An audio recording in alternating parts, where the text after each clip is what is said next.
விஜய் மேலே எனக்கு பொறாமை.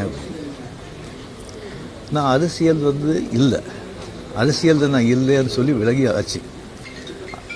அரசியல் நான் இல்லாத போது அவர் மேலே எனக்கு ஏன் பொறாமை? ஒருவேளை கமல்ஹாசன் ஏதாவது முதலமைச்சர் தான் எனக்கு பொறாமை வந்திருக்குமோ என்னமோ தெரியாது. அப்போ கூட வந்திருக்காது. கிடைக்காது கிடைக்காம இருக்காது, கிடைக்காம இருக்கிறது கிடைக்காது. எனக்கும் விஜயருக்கு ஒரு ஜெனரேஷன் கேப், கிட்டத்தட்ட 25 இயர்ஸ் டிஃப்ரென்ஸ். நான் முதலையே சொல்லியிருக்கேன். நான் விஜயை நான் இதை கம்பேர் பண்ணிக்கிட்டால் அது எனக்கு நல்லதில்லை, கெட்ட பேர். விஜய் என்னை பற்றி கம்பேர் பண்ணிவிட்டால் அவருக்கு நல்லதில்லை. சின்ன வயசுலேருந்து அவர் பார்த்துட்ருக்காரு. அவர் சிஎம் ஆனதில் எனக்கு என்ன போகிறாங்க? அது இவ்வளோ சின்ன வயசில் 52 வயசில் எம்ஜிஆர் என்டிஆர் சாதனை பண்ணுறதை விட அதை விட ஜாஸ்தி. கம்ப்ளீட்டாக சென்டர் பிஜேபி எவ்வளோ பெரிய பவர்ஃபுல் சென்டர். இங்கே 2 பெரிய கட்சிகளை எதிர்த்து தனி ஆளை ஜெயிச்சிருக்காங்க. அது நம்ம சினிமா இண்டஸ்ட்ரியிலேருந்து. எனக்கு அது பொறாமை இல்லை, ஒரு ஆச்சரியம் கலந்த ஒரு சந்தோஷம்.